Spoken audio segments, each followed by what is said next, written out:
inhuman, said Tanzan.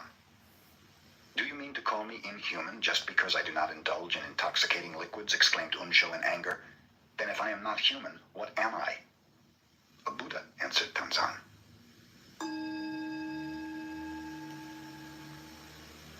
Shoun became a teacher of Soto Zen. When he was still a student, his father passed away, leaving him to care for his old mother. Whenever Shoun went to a meditation hall, he always took his mother with him. Since she accompanied him when he visited monasteries, he could not live with the monks. So he would build a little house and care for her there. He would copy sutras, Buddhist verses, and in this manner receive a few coins for food. When Shoun brought fish for his mother, people would scoff at him, for a monk is not supposed to eat fish. But Shoun did not mind. His mother, however, was hurt to see others laugh at her son. Finally she told Shoun, I think I will become a nun. I can be a vegetarian too. She did, and they studied together. Shoun was fond of music and was a master of the harp, which his mother also played. On full moon nights they used to play together. One night a young lady passed by their house and heard music. Deeply touched, she invited Shoun to visit her the next evening and play. He accepted the invitation. A few days later he met the young lady on the street and thanked her for her hospitality. Others laughed at him. He had visited the house of a woman of the streets.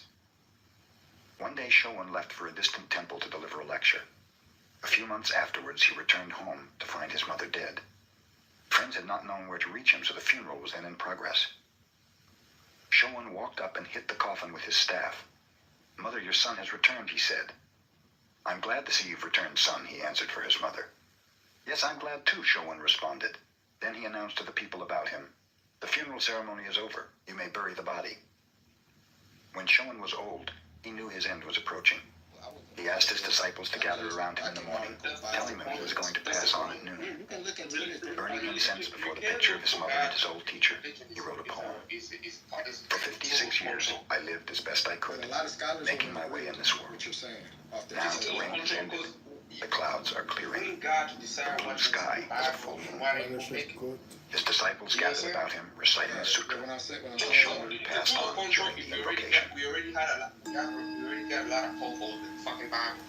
There's a lot of stories. A university student, while visiting Gasan, asked him, have you ever read the Christian Bible? We gotta take these to all No, read it to me, said Gasan. I gotta take this The student looked at the Bible and read from St. Matthew. And why take ye thought for raiment? Consider the lilies of the field, how they grow.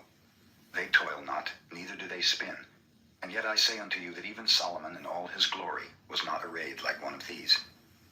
Take therefore no thought for the morrow shall take thought for the things of itself. Gasan said, whoever uttered those words I consider an enlightened man. The student continued reading. Ask, and it shall be given you. Seek, and ye shall find. Knock, and it shall be opened unto you. For everyone that asketh receiveth, and he that seeketh findeth, and to him that knocketh it shall be opened. Gasan remarked, that is excellent. Whoever said that is not far from Buddhahood.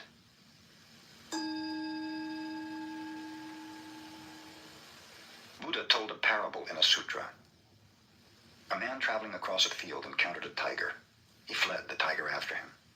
Coming to a precipice, he caught hold of the root of a wild vine and swung himself down over the edge. The tiger sniffed at him from above. Trembling, the man looked down to where, far below, another tiger was waiting to eat him. Only the vine sustained him. Two mice, one white and one black, little by little started to gnaw away the vine. The man saw a luscious strawberry near him. Grasping the vine with one hand, he plucked the strawberry with the other. How sweet it tasted.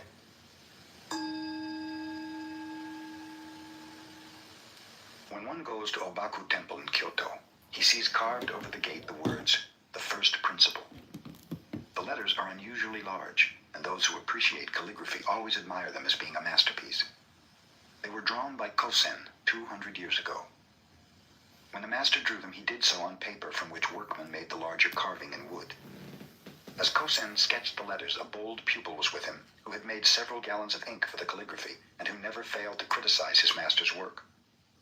That is not good, he told Kosen after the first effort. How was that one? Poor, worse than before, pronounced the pupil. Kosen patiently wrote one sheet after another until 84 first principles had accumulated, still without the approval of the pupil. Then, when the young man stepped outside for a few moments, Kosen thought, now is my chance to escape his keen eye, and he wrote hurriedly with a mind free from distraction. The first principle. A masterpiece, pronounced the pupil.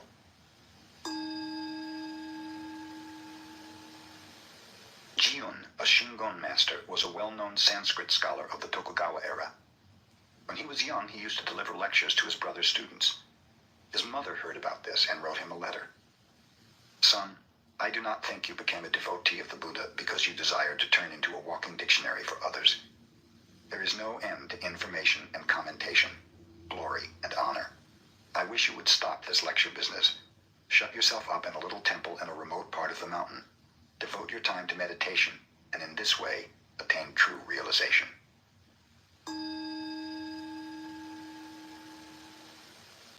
The master of Kenyin Temple was Mokurai, Silent Thunder. He had a little protege named Toyo, who was only 12 years old. Toyo saw the older disciples visit the master's room each morning and evening to receive instructions in Sanzen, or personal guidance, in which they were given koans to stop mind wandering. Toyo wished to do a Sanzen also. Wait a while, said Mokurai. You're too young. But the child insisted, so the teacher finally consented. In the evening, little Toyo went at the proper time to the threshold of Mokurai's Sanzen room. He struck the gong to announce his presence, bowed respectfully 3 times outside the door, and went to sit before the master in respectful silence. You can hear the sound of 2 hands when they clap together, said Mokurai. Now show me the sound of 1 hand. Toyo bowed and went to his room to consider this problem. From his window he could hear the music of the geishas. Ah, I have it, he proclaimed. The next evening, when his teacher asked him to illustrate the sound of 1 hand, Toyo began to play the music of the geishas. No, said Mokurai, that will never do. That is not the sound of 1 hand. You've not got it at all. Thinking that such music might interrupt, Toyo moved his abode to a quiet place. He meditated again. What can the sound of 1 hand be? He happened to hear some water dripping. I have it, imagined Toyo. When he next appeared before his teacher, Toyo imitated dripping water. What is that? Asked Mokurai. That is the sound of dripping water, but not the sound of 1 hand. Try again. In vain, Toyo meditated to hear the sound of 1 hand. He heard the sighing of the wind, but the sound was rejected. He heard the cry of an owl. This also was refused. The sound of 1 hand was not the locusts. For more than 10 times, Toyo visited Mokurai with different sounds. All were wrong. For almost a year, he pondered what the sound of 1 hand might be. At last, little Toyo entered true meditation and transcended all sounds. I could collect no more, he explained later, so I reached the soundless sound. Toyo had realized the sound of 1 hand.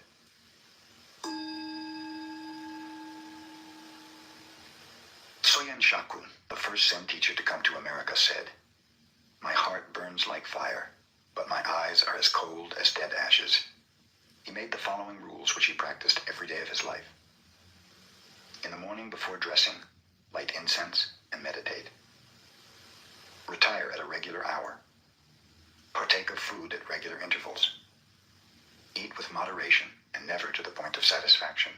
Receive a guest with the same attitude you have when alone. When alone, maintain the same attitude you have in receiving guests. Watch what you say, and whatever you say, practice it. When an opportunity comes, do not let it pass by, yet always think twice before acting.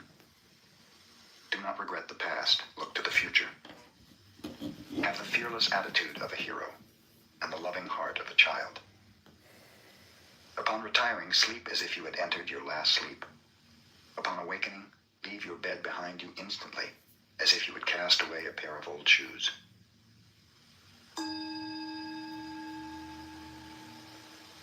When Eishun, the Zen nun, was past 60 and about to leave this world, she asked some monks to pile up wood in the yard. Seating herself firmly in the center of the funeral pyre, she had it set fire around the edges. Oh, nun, shouted one monk, is it hot in there? Such a matter would concern only a stupid person like yourself, answered Eishun. The flames arose, and she passed away.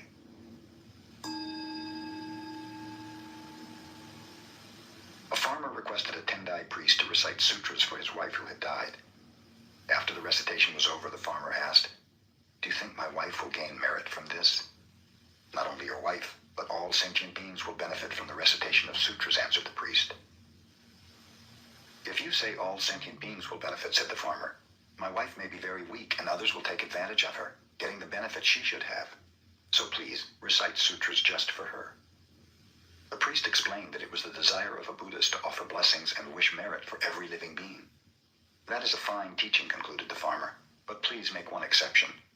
I have a neighbor who is rough and mean to me. Just exclude him from all those sentient beings. Suiwo, the disciple of Hakuin, was a good teacher. During one summer seclusion period, a pupil came to him from a southern island of Japan. Suiwo gave him a problem. Hear the sound of one hand. The pupil remained 3 years but could not pass this test. One night he came in tears to Suiwo. I must return south in shame and embarrassment, he said, for I cannot solve my problem. Wait 1 week more and meditate constantly, advised Suiwo. Still no enlightenment came to the pupil. Try for another week, said Suiwo. The pupil obeyed, but in vain. Still another week. Yet this was of no avail. In despair, the student begged to be released, but Suiwo requested another meditation of 5 days. They were without result. Then he said, meditate for 3 days longer. Then if you fail to attain enlightenment, you had better kill yourself. On the 2nd day, the pupil was enlightened.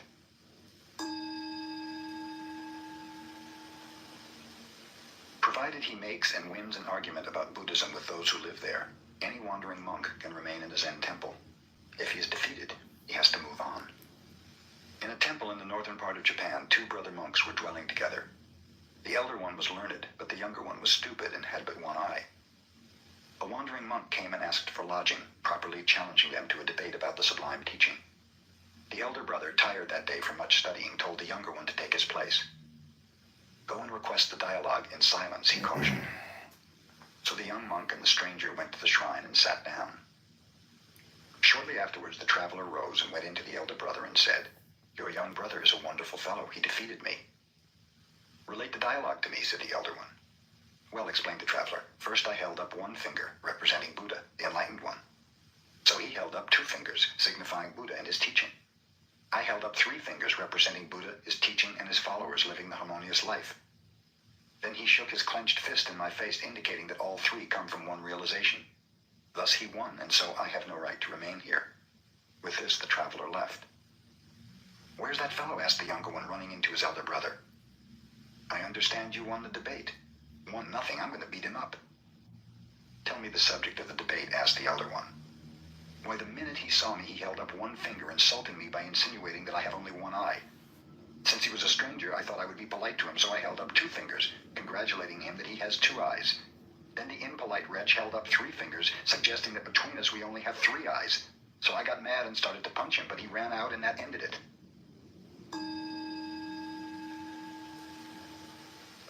After Bankei had passed away, a blind man who lived near the master's temple told a friend, Since I'm blind, I cannot watch a person's face, so I must judge his character by the sound of his voice. Ordinarily, when I hear someone congratulate another upon his happiness or success, I also hear a secret tone of envy. When condolence is expressed for the misfortune of another, I hear pleasure and satisfaction, as if the one condoling was really glad there was something left to gain in his own world. In all my experience, however, Bankei's voice was always sincere. Whenever he expressed happiness, I heard nothing but happiness, and whenever he expressed sorrow, sorrow was all I heard.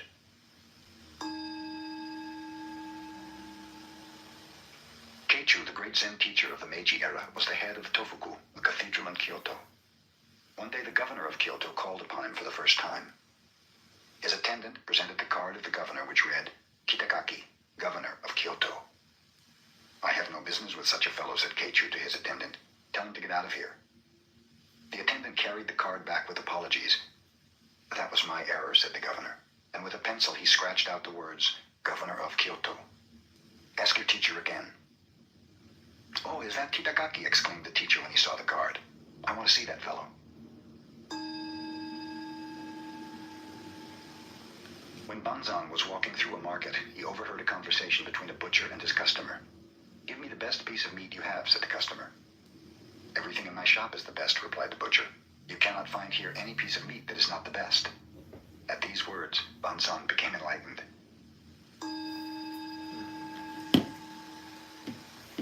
Mokusen Hiki was living in a temple in the province of Tamba. of his adherents complained of the stinginess of his wife. Mokusan visited the adherent's wife and showed her his clenched fist before her face. "What do you mean by that?" asked the surprised woman. "Suppose my fist were always like that. What would you call it?" he asked. "Deformed," replied the woman. Then he opened his hand flat in her face and asked, "Suppose it were always like that. What then?" "Another kind of deformity," said the wife. "If you understand that much," finished Mokusen, "you are a good wife." Then he left. After his visit, this wife helped her husband to distribute as well as to save.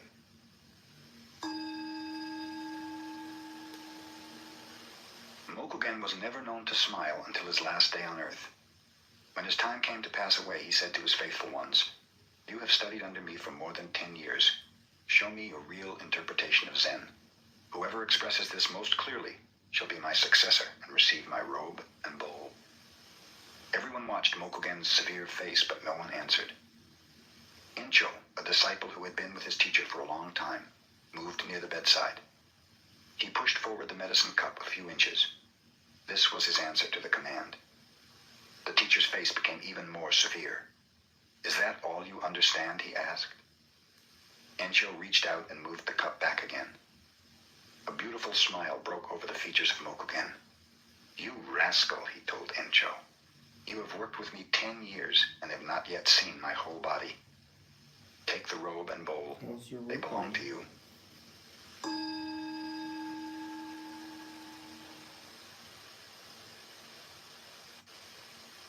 Zen students are with their masters at least 10 years before they presume to teach others. Non-In was visited by Tenno, who, having passed his apprenticeship, had become a teacher. The day happened to be rainy, so Tenno wore wooden clogs and carried an umbrella. After greeting him, Non-In remarked, "I suppose you left your wooden clogs in the vestibule. I want to know if your umbrella is on the right or left side of the clogs." Tenno, confused, had no instant answer. He realized that he was unable to carry his Zen every minute. He became Non-In's pupil, and he studied 6 more years to accomplish his every-minute Zen.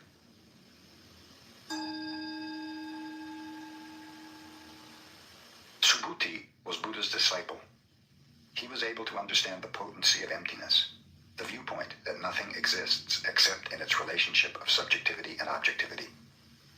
One day, Subhuti, in a mood of sublime emptiness, was sitting under a tree. Flowers began to fall about him. "We are praising you for your discourse on emptiness," the gods whispered to him. "But I have not spoken of emptiness," said Subhuti. "You have not spoken of emptiness. We have not heard emptiness," responded the gods. "This is the true emptiness." And blossoms showered upon Subhuti as rain.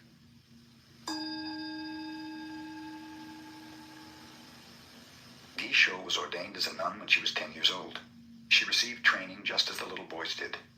When she reached the age of 16, she traveled from one Zen master to another, studying with them all. She remained 3 years with Unzan, 6 years with Guke, but was unable to obtain a clear vision. At last she went to the master Inzan. Inzan showed her no distinction at all on account of her sex. He scolded her like a thunderstorm. He cuffed her to awaken her inner nature. Gisho remained with Inzan 13 years, and then she found that which she was seeking. In her honor, Inzan wrote a poem. This nun studied 13 years under my guidance. In the evening, she considered the deepest koans. In the morning, she was wrapped in other koans. The Chinese nun Tetsuma surpassed all before her, and since Mujaku, none has been so genuine as this Gisho. Yet there are many more gates for her to pass through. She should receive still more blows from my iron fist. After Gisho was enlightened, she went to the province of Banshu, started her own Zen temple, and taught 200 other nuns, until she passed away 1 year in the month of August.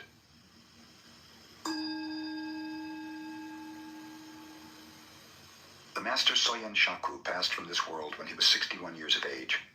Fulfilling his life's work, he left a great teaching, far richer than that of most Zen masters. His pupils used to sleep in the daytime during midsummer, and while he overlooked this, he himself never wasted a minute. When he was but 12 years old, he was already studying Tendai philosophical speculation.